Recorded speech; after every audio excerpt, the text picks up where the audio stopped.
Did you wake up today already feeling behind? Before your feet even touched the floor, your mind had already started counting everything you haven't finished, every prayer you think hasn't been answered, every expectation waiting for you before the morning has fully begun. And somehow, the weight feels familiar.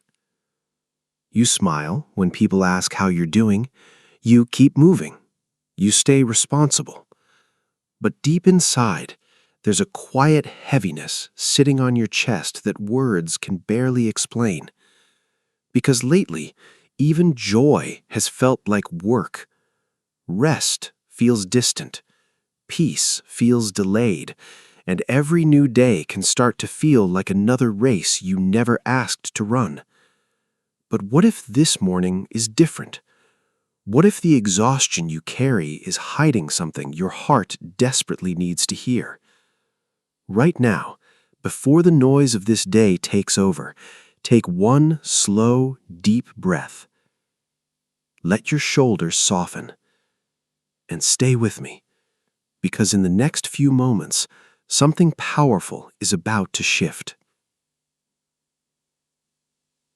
There are moments when the word joy can almost feel heavy by itself, because when you are already stretched thin, when your mind is carrying pressure, disappointment, responsibilities, and silent battles nobody sees, hearing someone say, "Just choose joy," can sound like another task you are failing to complete. And that guilt settles quietly. You begin to wonder why your faith feels tired, why worship feels harder than it used to, why your smile fades the moment you are alone again. But maybe the problem is not that you are weak. Maybe you were taught to think joy is something you must perform, something loud, something constant, something that demands you hide every ache and pretend everything is fine. But real joy does not work that way. True joy is not pretending the pain is absent. It is not forcing excitement into exhausted places. And it is not God asking you to ignore what you feel. Real joy is quieter than that. It is steady.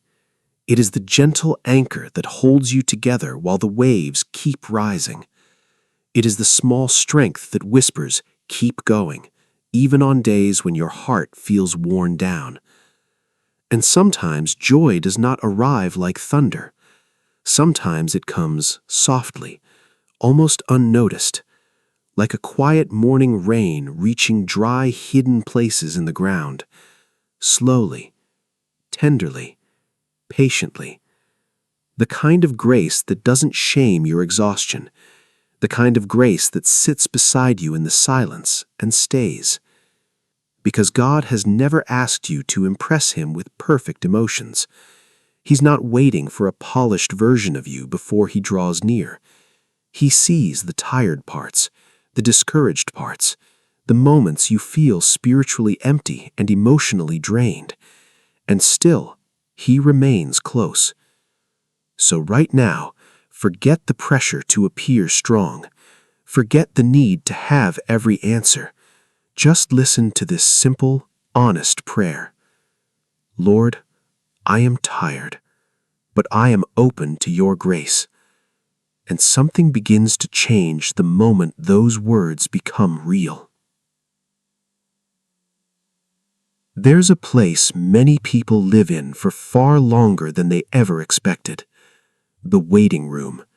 The place where prayers seem to echo without answers, where you ask God for direction, yet the path ahead still looks unclear, where you pray for healing, but the pain remains in your body day after day, where relationships grow strained, conversations become colder, and silence slowly fills spaces that once felt safe. And after a while, waiting can begin to wear down the heart. Because nobody talks enough about how exhausting hope can feel when time keeps passing. You try to stay faithful, you try to stay patient, but deep inside, questions begin to rise. God, did you hear me? Did I miss my moment? How much longer will this season last? And this is where many people quietly lose their joy, not in the loud disasters, but in the long stretches of uncertainty. Yet what if the waiting room is not what it seems? What if this season isn't empty? What if God is doing his deepest work in places where nothing appears to be changing?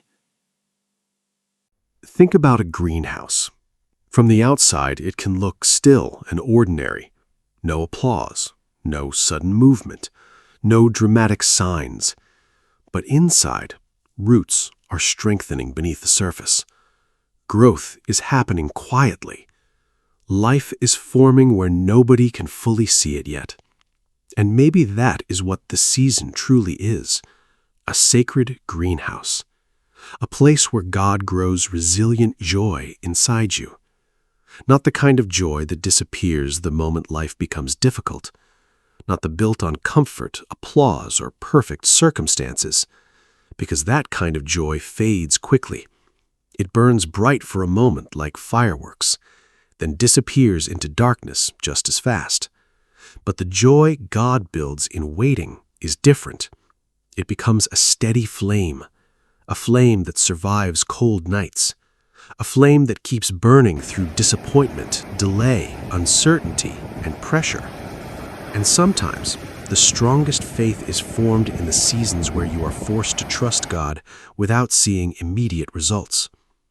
So if you are still waiting for breakthrough, still waiting for healing, still waiting for restoration, still waiting for peace to return to your home or your heart, I want you to do something powerful right now. Write this in the comments. I am still waiting, but I am still trusting. Because those words are more than a sentence. They are a declaration that your hope is still alive.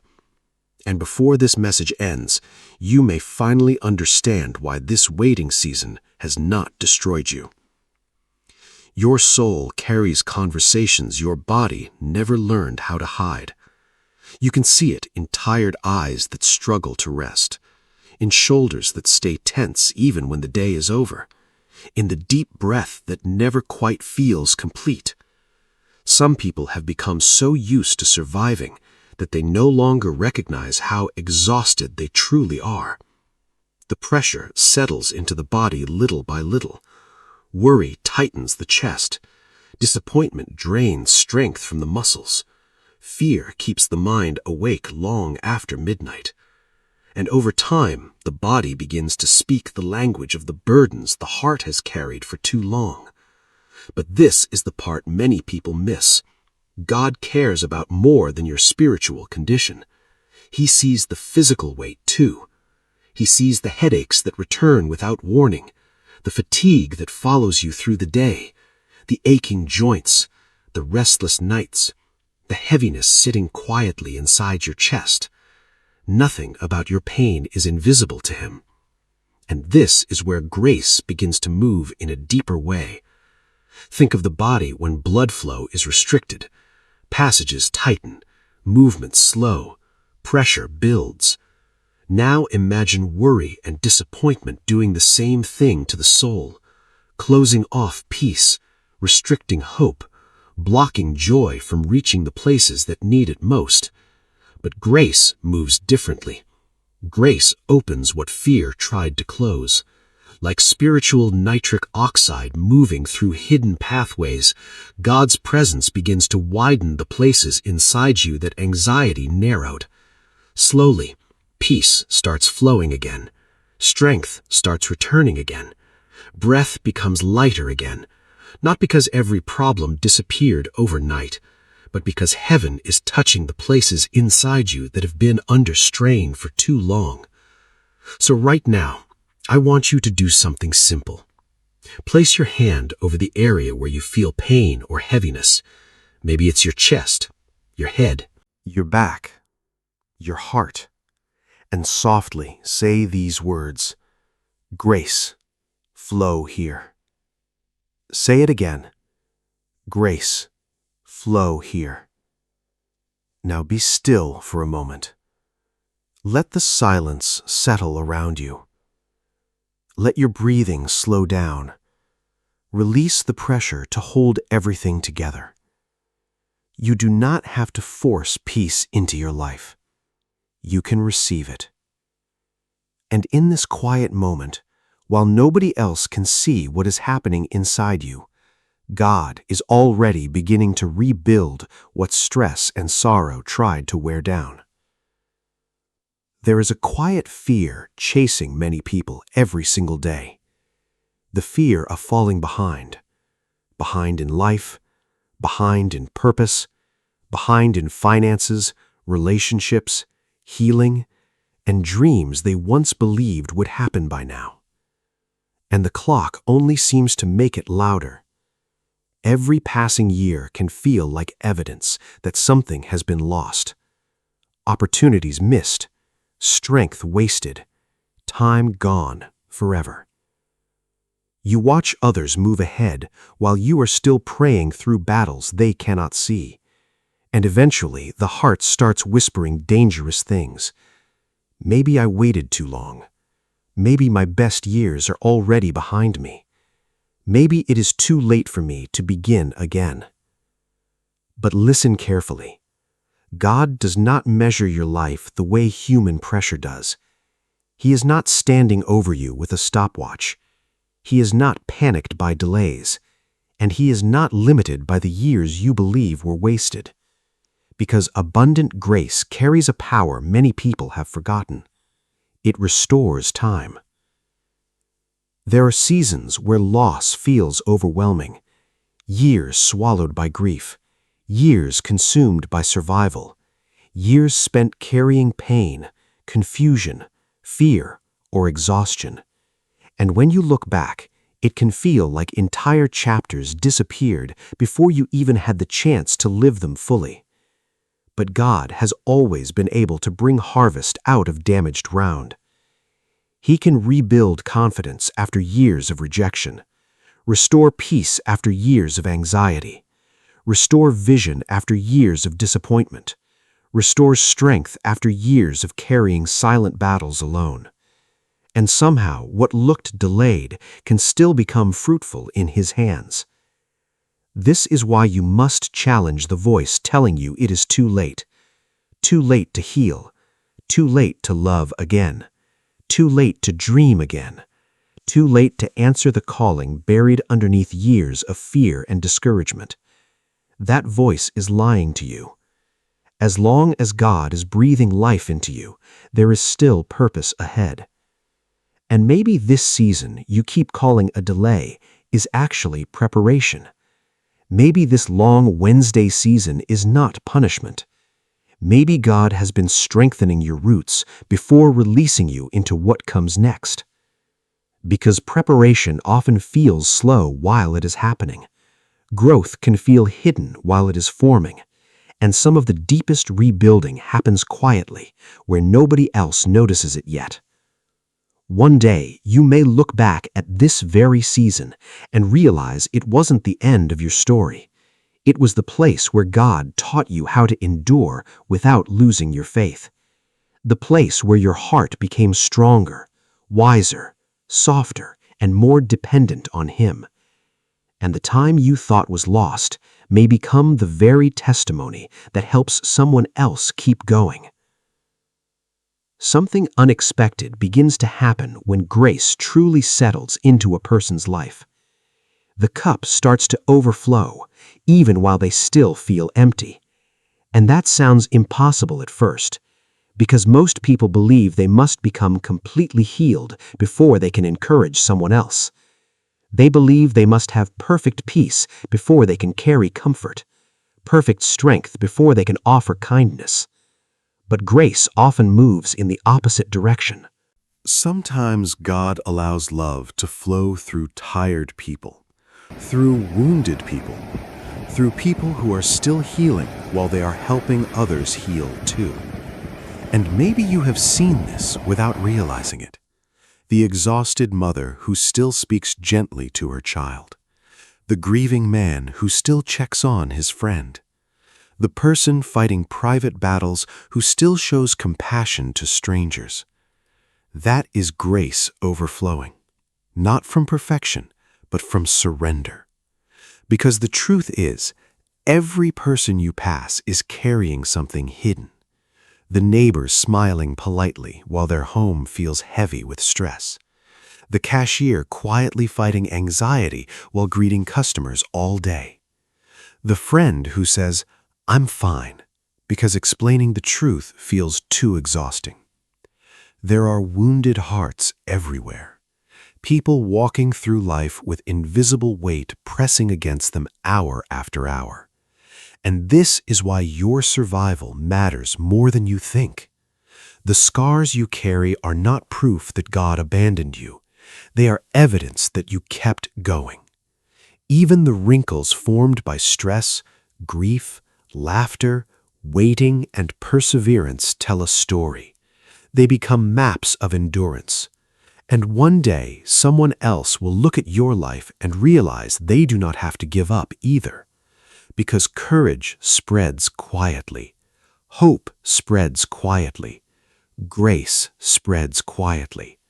Sometimes through a conversation, sometimes through patience, sometimes through a simple moment of understanding when another hurting person finally realizes they are not alone. So right now, I want you to think about one specific person, someone you know is struggling. Maybe they have never spoken openly about it. Maybe they are carrying pain silently. Hold that person in your heart for this moment and whisper this prayer. Lord, let your grace reach them through me. Use my words, use my kindness, use my presence. Let someone feel seen because you placed them in their path. Because when grace begins flowing through a person, ordinary moments can suddenly become life-giving to someone who was close to losing hope. And what happens next may be the most important part of this entire journey. Before this moment ends, I want you to picture everything you are still carrying. The unfinished responsibilities, the unanswered prayers, the conversations you keep replaying in your mind, the pressure to keep producing, the emotional exhaustion you have hidden from everyone else, the clogged places in your life where peace has struggled to flow. Now imagine placing all of it into God's hands. Not tomorrow, not when you finally feel stronger, right here, right now. Because some burdens were never meant to stay on your shoulders this long. And as this day moves forward, remember something deeply important. You are not a problem to be fixed. You are not a failure because you became tired. You are not weak because this season stretched you. You are a child worthy of grace, worthy of patience, worthy of compassion. And even in your unfinished state, God still walks beside you with mercy that does not run dry. So if this prayer spoke to your heart, I want you to stay connected to this moment. Write Amen in the comments, or write one thing you are grateful for today, even if it feels small. Because gratitude has a quiet way of reopening the heart to hope. And someone reading your words may find strength through your honesty. Now receive this final blessing. May peace go before you into tomorrow. May grace meet you in the places where your strength feels thin. May your mind grow quieter. May your body loosen its grip on stress and fear. May hidden wounds begin to heal. May delayed answers never convince you that God has forgotten you. And when the morning comes again, may you rise with the steady assurance that you are still held, still guided, and still deeply loved. Rest tonight knowing this. Grace is already flowing toward the places inside you that need it most.